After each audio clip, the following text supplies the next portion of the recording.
ये लोग कहते हैं हमने महिलाओं को 33% आरक्षण दे दिया।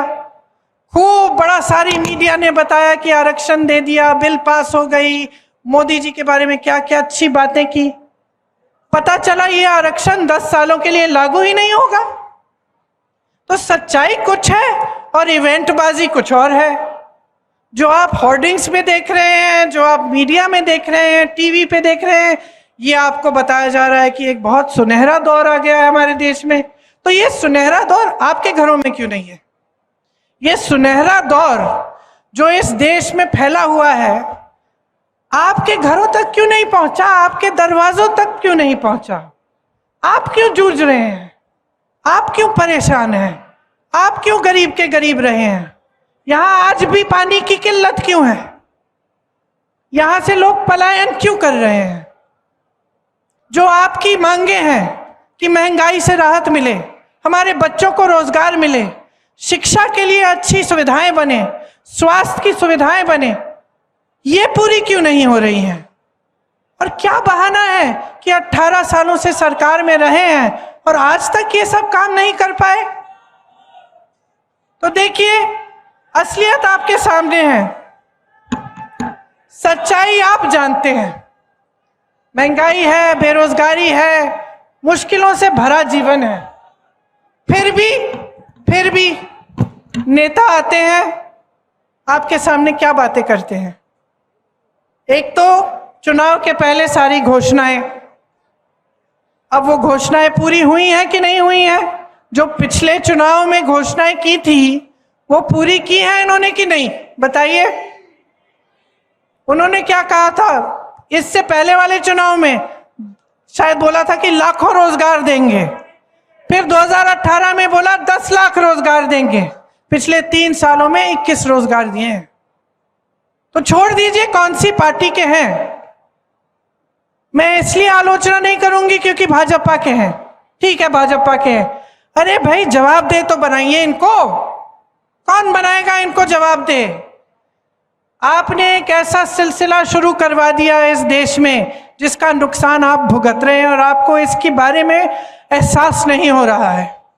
सिलसिला क्या है कि जो नेता है वो समझ गया है कि चुनाव के समय खोखली घोषणाएं कर लो, धर्म की बात कर लो। राजनीति में धर्म चलाएंगे तो चलाएंगे चुनाव के समय, जाति की बात कर लो और नैया पार हो जाएगी। काम करने की कोई जरूरत नहीं है। अभी मैं छत्तीसगढ़ गई थी, मैंने छत्तीसगढ़ के मुख्यमंत्री जी से पूछा आपका चुनाव कैसा चल रहा है? कहते मेरा तो ठीक है, मैं जीतने वाला हूं। मैंने कहा आप बड़े कॉन्फिडेंस से कह रहे हैं?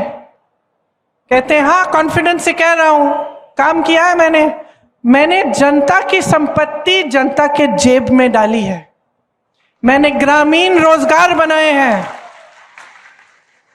उन्होंने कहा ग्रामीण रोजगार बढ़ाए हैं। छत्तीसगढ़ में खेती के में रोजगार बढ़ रहे हैं, लोग किसानी में वापस आ रहे हैं। विश्व प्रसिद्ध बना दिए उन्होंने। जो इलाके पिछड़े थे, बड़े बड़े कारखाने वहां खुलवा दिए हैं। रोजगार में सबसे पहले, कर्ज माफी में सबसे पहले, क्योंकि कांग्रेस की सरकार ऐसी सरकार बनी जिसके हित में आप थे, जनता थी, और आज भी है। तो ये एक राजनीति है जिसमें मुख्यमंत्री दावे से कह सकता है मैं चुनाव जीतूंगा क्योंकि मैंने काम किया है, जनता के पैसे वापस जनता को दिए हैं। और एक राजनीति ये है जो शर्मिंदा होकर आपके सामने आती है, काम की बात नहीं कर सकते। काम की बात नहीं कर सकते इसीलिए धर्म की बात करते हैं, क्योंकि सोचते हैं कि धर्म की बात उठाएंगे, आपके जज्बात उनके साथ जुड़ जाएंगे और वोट मिल जाएगा। ये सिलसिला बंद करो, इससे आपका नुकसान हो रहा है, किसी बड़े नेता का नुकसान नहीं होता, किसी रईस उद्योगपति का नुकसान नहीं होता। उनके तो बच्चे बाहर पढ़ते हैं सारे, उनको तो शिक्षा संस्थानों की जरूरत ही नहीं है, यहां सरकार बना ही नहीं रही है, उनको तो कभी भी रोजगार मिल जाएंगे। नुकसान आपका हो रहा है क्योंकि आप जवाबदेह नहीं बना रहे हो नेता को। मैंने एक भाषण में यही शायद मध्य प्रदेश में किस्सा बताया कि मैं पिताजी के साथ अमेठी गई थी जब वो प्रधानमंत्री थे, और ऐसी डांट खाई उन्होंने गांव में कि हमने आपसे कहा था ये सड़क बनाओ, आज तक अभी तक बनी नहीं है, बनवा के दिखाओ फिर आओ वापस। राजू भैया प्यार करते थे बहुत उनसे, लेकिन जवाबदेही थी उनकी। जनता जागरूक थी, जनता कहती थी हमारा काम करो, नहीं तो प्यार देंगे वोट नहीं देंगे हम। समझे आप? और आज इसका विपरीत सिलसिला चल रहा है।